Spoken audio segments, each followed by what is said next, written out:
మొత్తానికి బీజేపీకి 350 ప్లస్ వస్తుందని మేము భావిస్తున్నాము. మేము ఏదైతే 400 400 పార్ అనుకొని ఒక నినాదంతో స్టార్ట్ చేసినది మేము దగ్గరలో రీచ్ అవుతున్నామని మేము ఆశిస్తున్నాము. గవర్నమెంట్ మోడీ 3.0 కూడా ఖచ్చితంగా ఫామ్ అవుతుంది. సో దాంట్లో ముఖ్యంగా తెలంగాణ పాత్ర ఉండడంని మేము చాలా ముందు నుంచి ఎక్స్పెక్ట్ చేసిందే. అదేవిధంగా ఇప్పుడు 8 to 10 సీట్స్ మన తెలంగాణలో గెలిచి మన నరేంద్ర మోడీ గారికి తెలంగాణ నుంచి గిఫ్ట్ ఇవ్వడం చాలా సంతోషంగా ఉంది. దాంట్లో మహిళా మోర్చా పాత్ర కూడా ఈసారి ఎన్నడూ లేనంత విధంగా ప్రతి పార్లమెంట్లో మహిళలు కూడా బొట్టు కార్యక్రమాన్ని స్టార్ట్ చేస్తూ ఇంట్లో ఉన్న మహిళల్ని మేల్కొలిపి ఈ యొక్క పార్లమెంట్ ఎలక్షన్స్లో ఓటేసే దిశగా మహిళా మోర్చా కూడా చాలా ఉన్నత విధంగా పనిచేసిందని ఈ సందర్భంగా నేను 400 సీట్లు లక్ష్యంగా పెట్టుకొని పనిచేశారు. చూసినట్టయితే 300కు దగ్గరలో లీడింగ్లో కనిపిస్తుంది. 400కి చేరుకునే అవకాశం ఏమైనా ఉందా? 400 అనేది ఒక నినాదంతో స్టార్ట్ చేసిన విషయం. కానీ 300 దాటినా కానీ మేము గవర్నమెంట్ ఫామ్ చేస్తాం. 400 అనేది మేము పెట్టుకున్న టార్గెట్. సో మేము ఖచ్చితంగా ఇప్పుడు ఏదైతే బీజేపీ అర్బన్ దాంట్లో మాత్రమే ఉంది అని అనుకున్న దాంట్లో మేము రూరల్లో కూడా చైతన్యవంతం చేసినాము అంటే మేము అక్కడ విజయం సాధించినట్టే కదా. మీరు ప్రభుత్వాన్ని ఏర్పాటు చేసినా అక్కడ ప్రతిపక్షం కూడా బలంగా కనిపిస్తుంది. బలమైన ప్రతిపక్షంగా ఉండబోతుందా ఈసారి? దాదాపు 200 పైగా వాళ్ళు సీట్లలో ఎంత వాళ్ళు చేసినా కానీ ఇప్పుడు మీరు చూస్తే ఆల్రెడీ మేము ఆ మ్యాజిక్ ఫిగర్ అనేది దాటేసినాము. సో ఖచ్చితంగా మోడీ 3.2.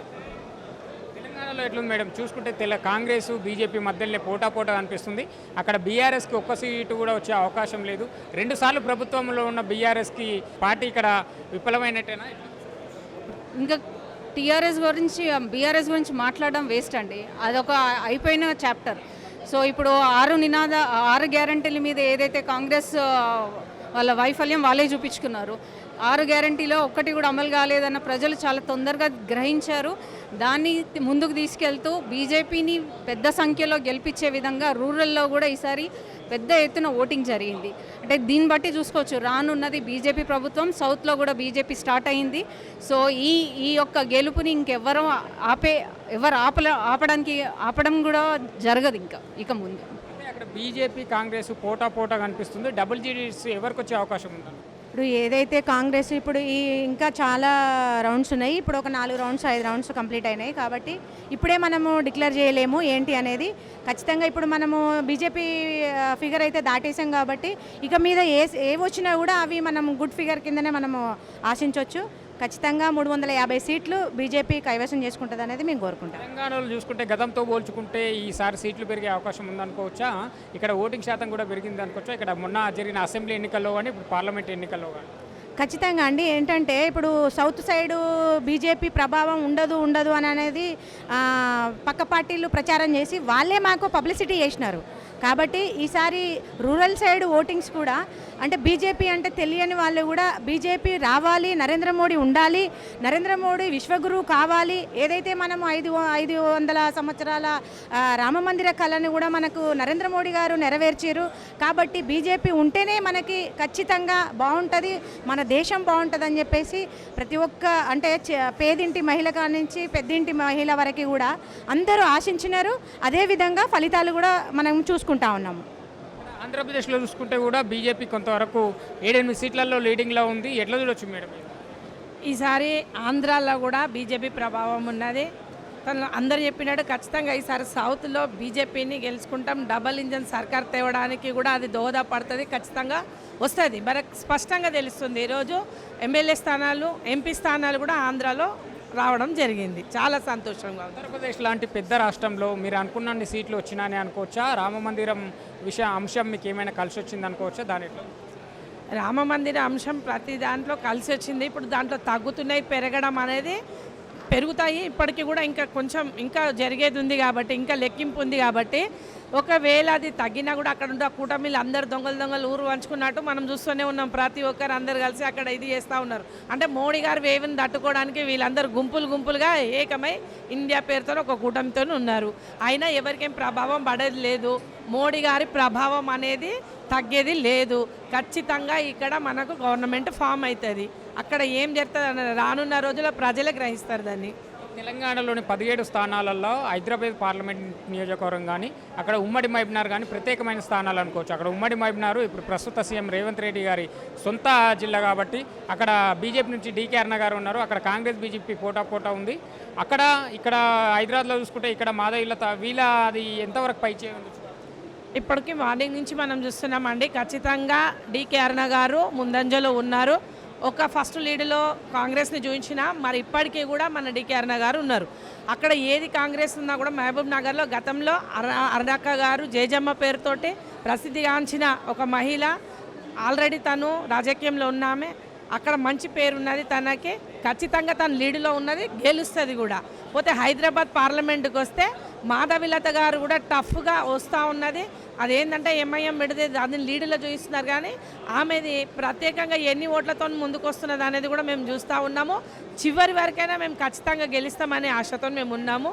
గెలుపు తథ్యం అనేది అయితే మాకు తెలుస్తూ ఉంది. మహబూబ్నగర్ అనేది సీఎంకి సంబంధించిన జిల్లా కాబట్టి ఆ జిల్లా పైన రేవంత్ రెడ్డి గారు ప్రత్యేక దృష్టి పెట్టాడు. అక్కడ మెజార్టీగా వాళ్ళ ఎమ్మెల్యేలు కూడా ఉన్నారు అక్కడ ఉమ్మడి మహబూబ్నగర్లో. మరి ఎట్లా ఉండబోతుంది అక్కడ? డీకే అరుణ గారిది పైచేయి కావచ్చా?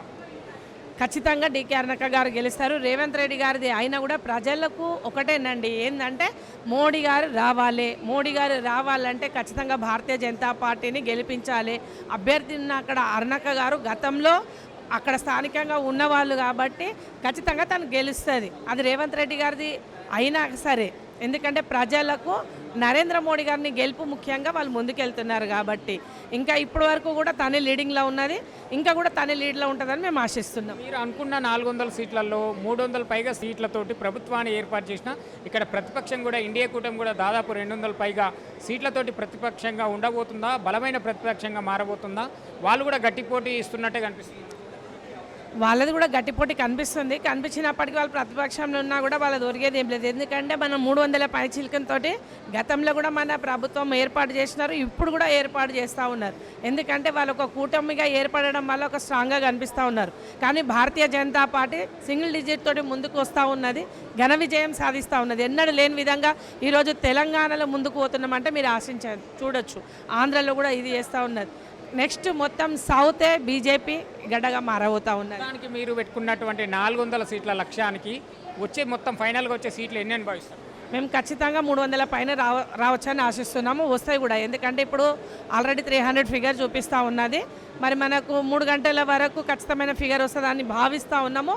350 వరకు వస్తుందని మేము ఆశిస్తున్నాం. మేము 400 పార్ అని చెప్పాము. ఆల్రెడీ మేము 300 పార్కి దగ్గరలోనే ఉన్నాము కాబట్టి ఇవి ఎర్లీ ట్రెండ్స్ నడుస్తున్నాయి. 12 తర్వాత కానీ మనకు విషయం తెలియదు కాబట్టి మనం ఇంకా చాలా రౌండ్స్ ఉన్నాయి. యాక్చువల్గా ఇప్పుడు ఉన్నది ఏంటంటే ఒక 5-6 రౌండ్లు అయిపోయేసరికి లీడ్లోకి వచ్చాం ఆల్మోస్ట్.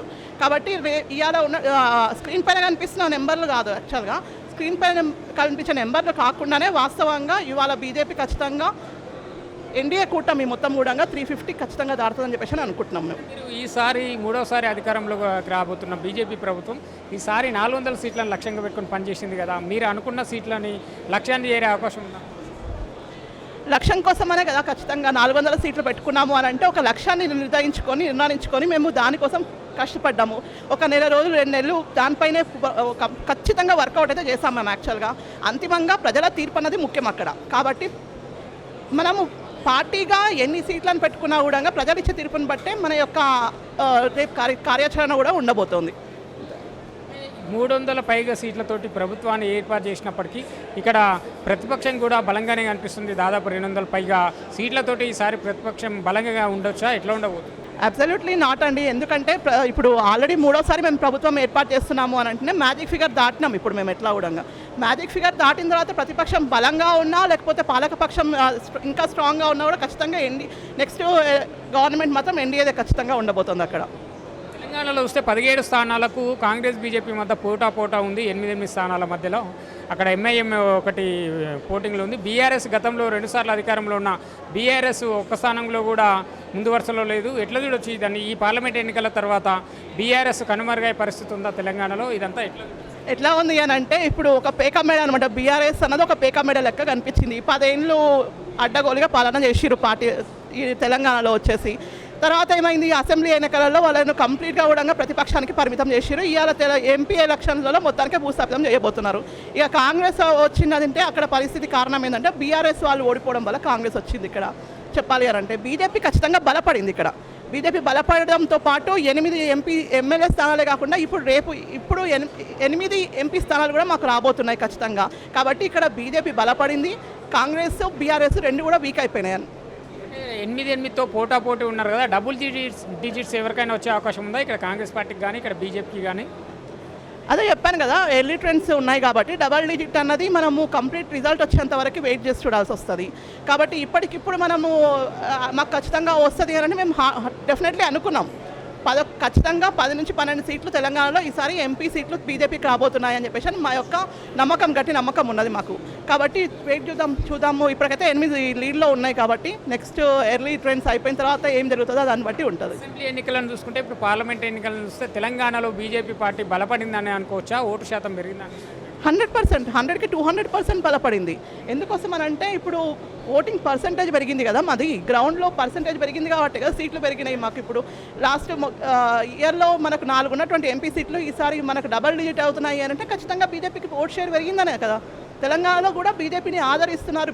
ఆదరించడం కాదు, యాక్చువల్గా తెలంగాణలో బీజేపీ ఉంది, కానీ అది ఇంకా స్ట్రాంగ్ అవుతుంది. రేపటికి ఇంకా స్ట్రాంగ్ బలపడి ఖచ్చితంగా వచ్చే ఎన్నికలలో మేము బీజేపీ తెలంగాణలో ప్రభుత్వాన్ని కూడా ఏర్పాటు చేసేటటువంటి అవకాశం ఖచ్చితంగా ఉంది. అక్కడ ఏపీలో చూసుకుంటే కూడా అక్కడ బీజేపీ పాత్ర కూడా కనిపిస్తుంది. దాదాపు 7-8 స్థానాలలో లీడింగ్లో ఉంది. అక్కడ కూటమి కూడా దూసుకెళ్తుంది. ఎట్లా చూడొచ్చు ఇదంతా? మంచి పరిణామం. తెలంగాణ నుంచి విడిపోయిన తర్వాత ఆంధ్రప్రదేశ్లో బీజేపీ సమూలంగా పోయింది అన్న ఒక ఆలోచన, నెగటివ్ థాట్ ఏదైతే ఉందో ఈ ఎన్నికలలో అక్కడ ఉన్నటువంటి ఆంధ్రప్రదేశ్ ప్రజలు కూడా దాన్ని తప్పు అని నిరూపించిండ్రు. ఎందుకోసం అనంటే 10 ఏళ్ళు వైఎస్ జగన్ పాలన చూసిన తర్వాత ఒకసారి ఏమో వైఎస్ జగన్, ఇంకొకసారి చంద్రబాబు నాయుడు పాలన చూసిన తర్వాత లిటరలీ వైఎస్ జగన్ యొక్క పాలన మీద విరక్తి పుట్టినటువంటి జనాలే ఇవాళ టీడీపీ, జనసేన, బీజేపీ కూటమికి విజయం సాధించబోతుంది ఖచ్చితంగా అక్కడ. కాబట్టి అక్కడ కూడా ఇంప్రూవ్మెంట్ కనిపిస్తోంది. ఇంకా రేపు ఇంప్రూవ్మెంట్ అయ్యేటటువంటి అవకాశం ఉంది. కాబట్టి అక్కడ ఉన్నటువంటి ఆంధ్రప్రదేశ్లో ఉన్నటువంటి మా బీజేపీ కార్యకర్తలకు, మా నాయకులకు అందరికీ కూడా శుభాకాంక్షలు తెలియజేస్తున్నారు. ఎందుకంటే గతంలో మేమందరం కలిసి ఉమ్మడి ఆంధ్రప్రదేశ్లో పనిచేశాము కాబట్టి ఆ రిలేషన్స్ మాకు ఇంకా ఉన్నాయి. అందుకని చెప్పేసి ఇవాళ వాళ్ళు విన్ అవుతున్నారు అని అంటే ఖచ్చితంగా బీజేపీ విన్ అవుతుంది అక్కడ అంటే మేము కూడా విన్ అయిన మన ఆనందం మాకు కూడా ఉంది ఖచ్చితంగా. మొత్తానికి 543 స్థానాలలో బీజేపీ ఎన్ని సీట్లు మొత్తానికి రాబట్టుకోబోతుంది? 298 ఇప్పుడు లీడింగ్లో ఉన్నాం మేము. కాబట్టి ఖచ్చితంగా 350 అయితే దాటుతాయని చెప్పేసి మేము అంచనా వేస్తున్నాం.